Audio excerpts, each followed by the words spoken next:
অন্তর্বর্তী সরকারের প্রধান উপদেষ্টা ডক্টর মোহাম্মদ ইউনূসের পদত্যাগ ভাবনা ঘিরে তৈরি হওয়া সংকট আপাতত কেটে গেছে, তবে এই সমাধান স্থায়ী নয় বলেই ধারণা বিশ্লেষকদের। একপাশে বিএনপি ও তাদের সমমনা দলের নতুন নতুন দাবি, অন্যদিকে সরকারের নিরুত্তরতা, সব মিলে ফের এক অস্থির সময়ের ইঙ্গিত।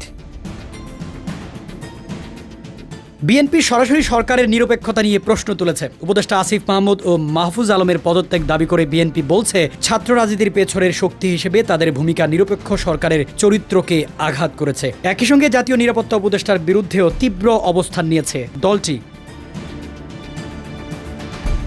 নতুন দল এনসিপির সিনিয়র যুগ্ম আহ্বায়ক আরিফুল ইসলাম আদিব বলেছেন, সংকটের মূল কারণ বিএনপির একের পর এক নতুন শর্ত। তার মতে, ছাত্র জনতা প্রধান উপদেষ্টাকে আনলেও বড় দল এখন তাকে নিয়ন্ত্রণ করতে চাইছে, যা উদ্দেশ্য প্রণোদিত।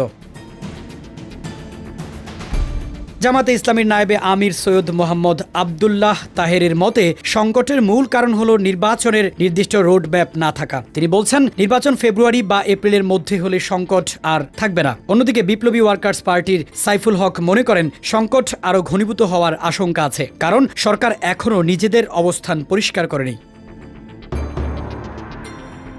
সেনাপ্রধানের বক্তব্য ঘিরেও তৈরি হয়েছে জটিলতা। করিডোর, বন্দর ও নির্বাচনের তারিখ বিষয়ে তার মন্তব্যের পর সরকার পক্ষের কেউ কেউ জুরিসডিকশনাল কারেক্টনেস না রাখার অভিযোগ তুলেছেন। প্রধান উপদেষ্টার এক সহকারীর ফেসবুক পোস্ট তা আরও উস্কে দেয়, যদিও পরে সেটি মুছে ফেলা হয়।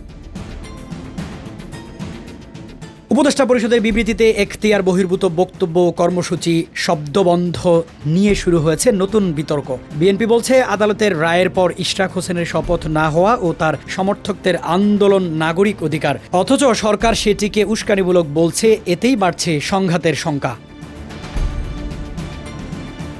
ঢাকা বিশ্ববিদ্যালয়ের রাষ্ট্রবিজ্ঞানের অধ্যাপক ডক্টর সাব্বির আহমেদ বলেন, সরকারের পক্ষপাতমূলক আচরণ থেকে বিএনপির নতুন দাবি এসেছে। যদি সরকার দ্রুত নির্বাচনের তারিখ ঘোষণা করে ও রাজনৈতিক সংলাপ অব্যাহত রাখে, তাহলে সংকট ম্রিয়মাণ হতে পারে।